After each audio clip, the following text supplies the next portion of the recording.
One ancient book, written before the rise of empires, before the laws of men were carved into stone, has remained hidden in plain sight. A book not lost, but avoided. A book that speaks not only of the past, but of an ending. Imagine a world where knowledge was not discovered, but given, where the boundary between heaven and earth was crossed. This is not mythology. This is the Book of Enoch. They say it was removed because it revealed too much, because it spoke of beings that were never meant to be understood, and a future humanity was not ready to hear. So the question is not, why was it written? The question is, why was it hidden? The Book of Enoch was never completely erased. It survived quietly, preserved in fragments, whispered in traditions, referenced in scripture, but never fully embraced. Why? Because it tells a story that disrupts everything we think we know.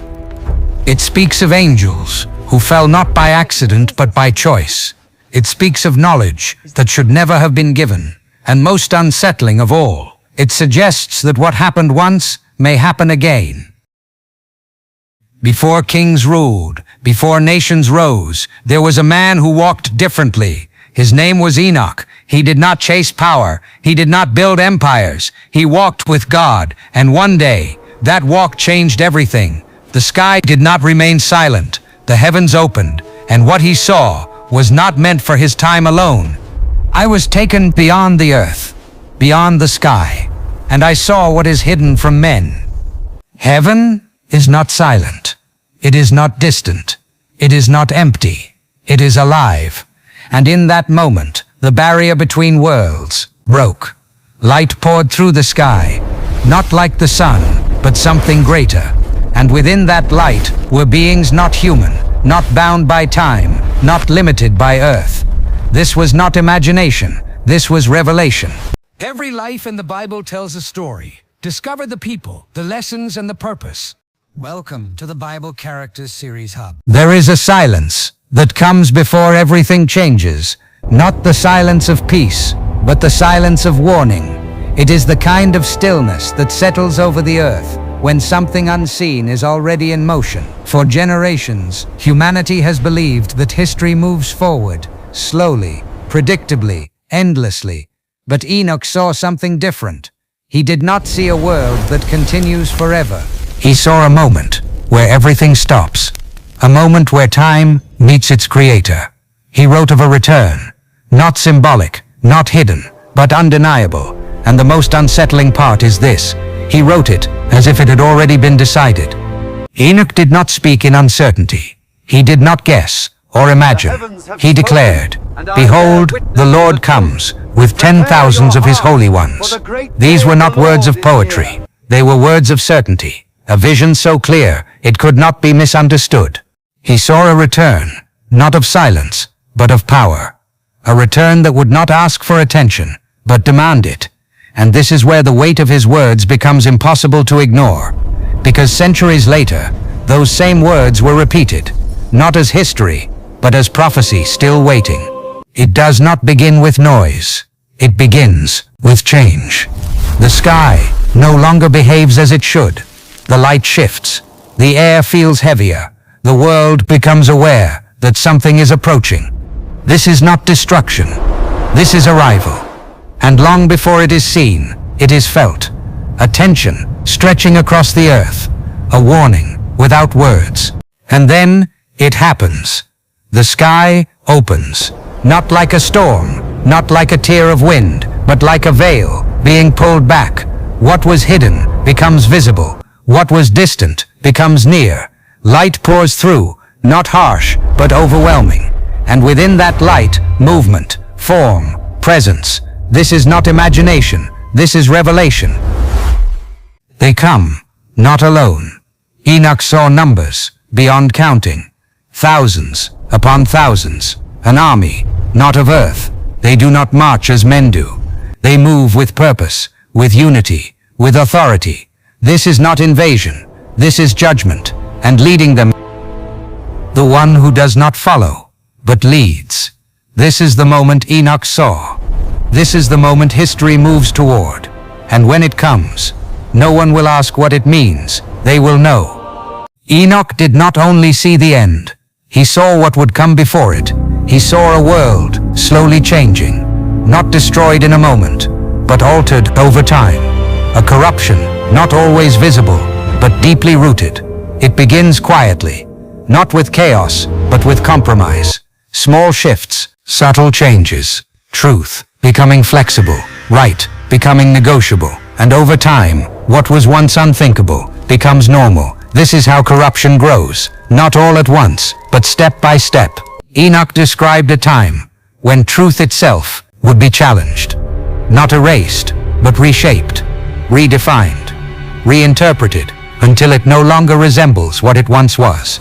In this world, people do not reject truth directly. They replace it with something easier, something more comfortable, and slowly, the line between truth and illusion disappears. And when that line is gone, everything becomes uncertain, and in uncertainty, anything can be justifiable. At first, chaos feels unnatural, uncomfortable, something to resist. But over time, what was once shocking becomes expected, and eventually, accepted. This is the quiet transformation Enoch described. A world where disorder no longer surprises anyone, where confusion feels normal, and when chaos becomes normal, order becomes strange, and those who seek clarity are often misunderstood. Corruption is not only external, it changes people. Slowly, quietly, from within, values shift, priorities change. What once mattered deeply begins to fade, and what once seemed unimportant becomes everything. This is not forced, it is chosen, over time, repeatedly, and as these choices accumulate, they shape a new kind of world, a world Enoch recognized long before it arrived. What makes this prophecy difficult is not its intensity, but its familiarity. Because it does not describe something distant, it describes something recognizable, and that is what makes it powerful. Not fear, but awareness. Enoch was not trying to alarm, he was revealing a pattern, a progression, a direction. And the question is not, has this begun? The question is, how far has it gone? And more importantly, what comes next? Enoch wrote of a time long before recorded history, when knowledge did not come from discovery, but from descent. He described beings who came down from the heavens, not to guide humanity, but to teach them, to give them knowledge that was never meant to be theirs.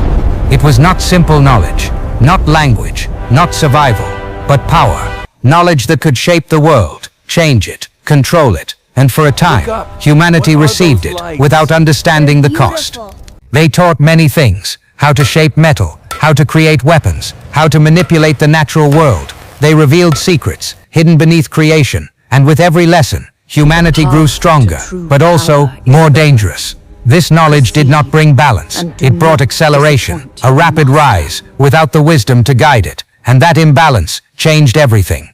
Power, without understanding, always carries a cost. At first, it feels like progress, like advancement, like growth, but beneath it, something begins to shift. The balance is broken. What was meant to sustain life begins to threaten it, and slowly, the world begins to reflect the choices made within it. Enoch saw this clearly, not as a single event, but as a chain reaction, one that could not be easily undone. And this is where the prophecy becomes unsettling, because Enoch did not describe this as a one-time event. He described it as a pattern, a cycle. What once happened would happen again, not in the same form, but in the same direction. Knowledge increasing, faster than wisdom. Progress moving ahead, without restraint, and humanity standing once again at the edge of understanding, without fully grasping the consequences. The question is not whether knowledge is increasing. That is clear. The question is where it is leading. Is it building or unraveling? Is it guiding or distracting? Is it bringing clarity or confusion? Enoch did not reject knowledge. He warned about its source and its direction, because not all knowledge leads to truth, and not all progress leads forward. There is a difference between chaos and lawlessness. Chaos is visible. It is loud, disruptive, impossible to ignore. But lawlessness is quieter. It does not always break the system. It slowly removes the need for it. Enoch described a time when structure would still exist, but its meaning would fade. Rules would remain, but their authority would weaken, and people would begin to follow something else, not truth, not order, but preference. In a lawless world, truth does not disappear. It fragments. It becomes personal, individual, flexible. What is true for one is rejected by another, and what is right becomes a matter of opinion. This is not freedom, it is instability, because without a shared foundation, no structure can stand. And Enoch saw this clearly, a world where agreement fades, and division quietly grows. When direction is lost, movement continues.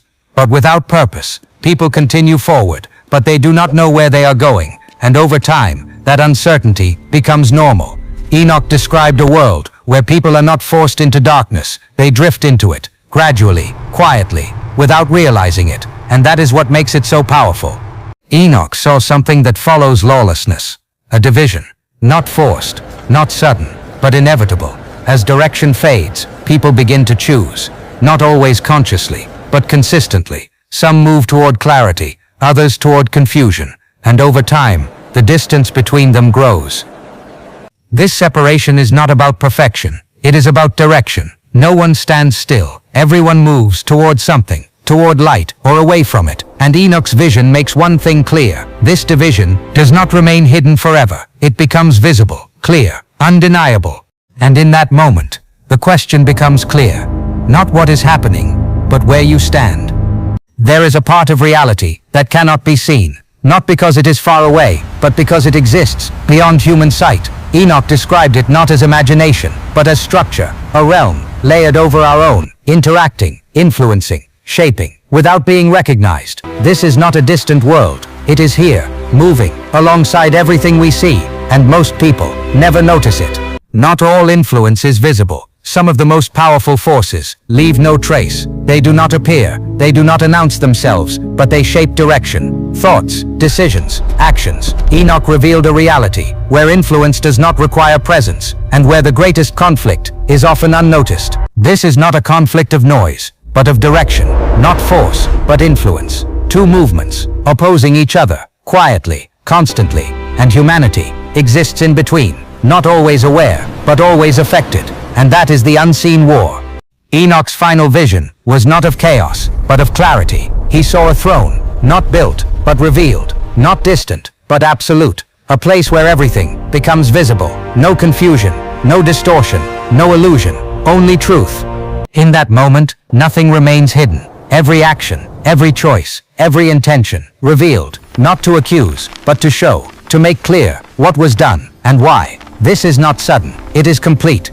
If a man before the flood could see beyond his time and describe a pattern that still feels familiar, then this is not just history, and it is not just prophecy. It is a message, a reminder that direction matters, that awareness matters, that choices matter, because the story is still unfolding, and the question is no longer what will happen, but where you stand within it.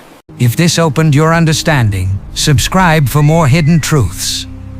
Subscribe for the next episode.